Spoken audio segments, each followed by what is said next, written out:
Okay, in this lesson, what we're going to be doing is trying to look at how to maybe visualize your fretboard a little bit differently. Let's say you were doing something where you're using some blues or some pentatonic or something like that.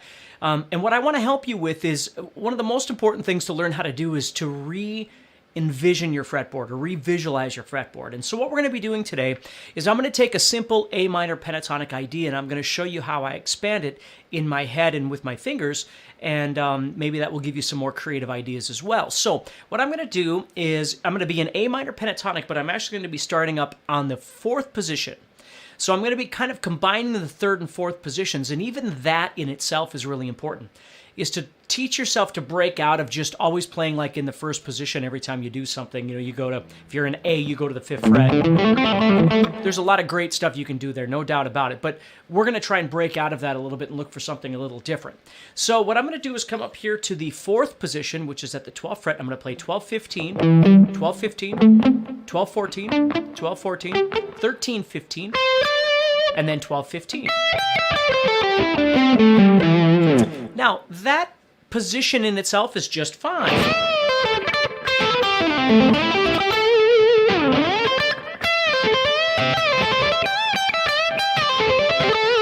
You know, I hear a lot of Stairway to Heaven in that position and that kind of soloing.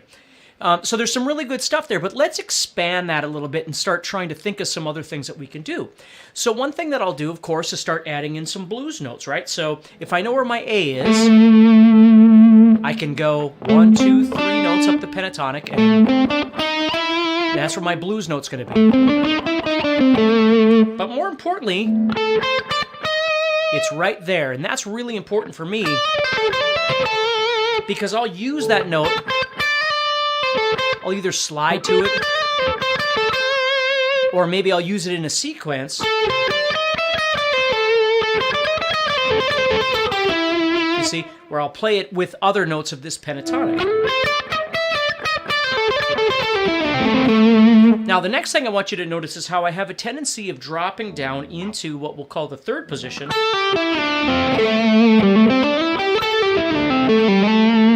And I like to do that instead of playing, because this sounds so blocky to me,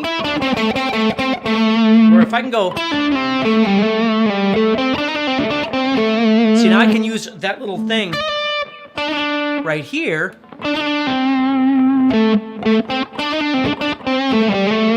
little slides and things like that that I can do with this position that I couldn't when I was sitting here. You know, it's hard to make that sound very musical, other than, you know, that sort of thing. But if I use this little extension down here, it actually sounds quite nice. Okay, so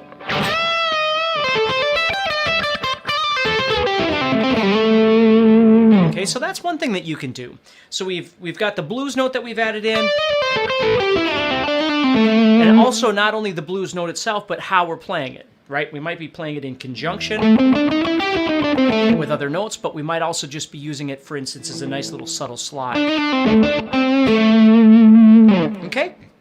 Well, now I'm going to take from where I'm at right now, and I'm going to expand from here. So here's something that I enjoy doing. I'll play from this A, and I'm going to play like this.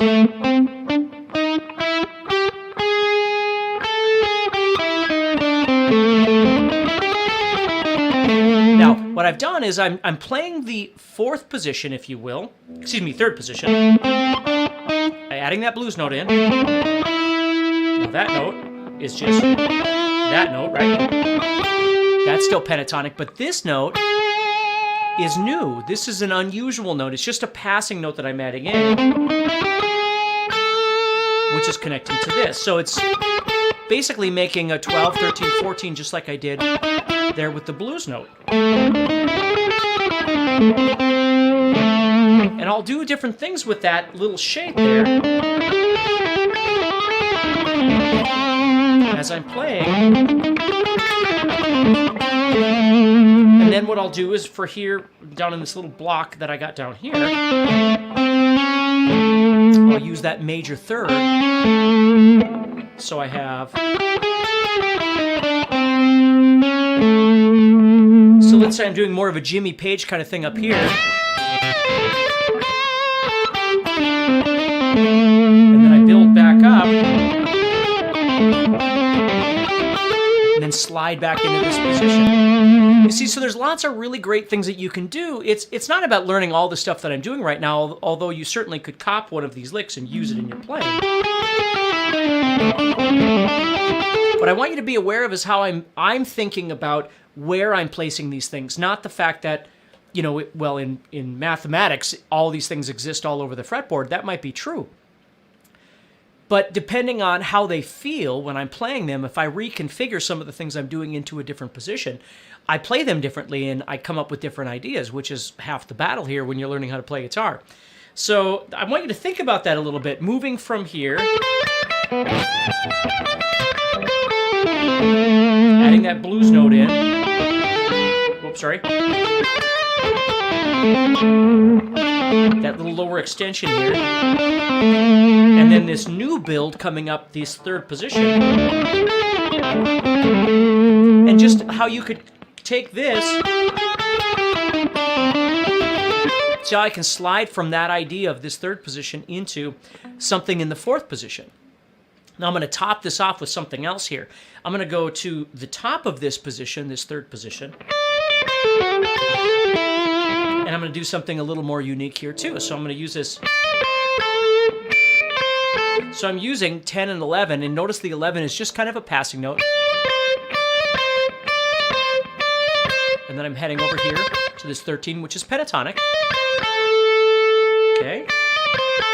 And then I follow that up with those notes right there, 11 and 12.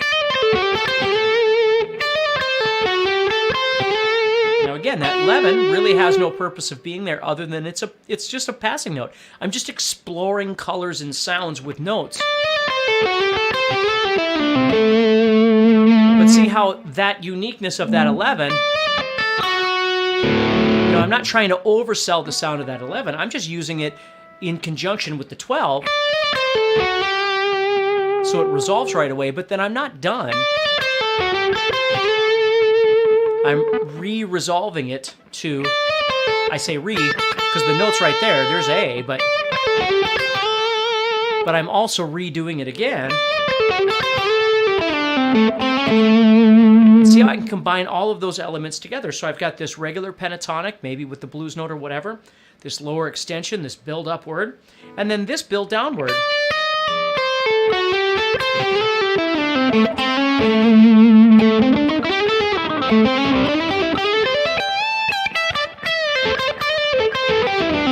You can just come up with a ton of different really great ideas inside there. So again, take some time with it. Don't just look at the tab and try and, figure out everything that I'm doing, because I don't even really know what I'm playing. I'm just screwing around here.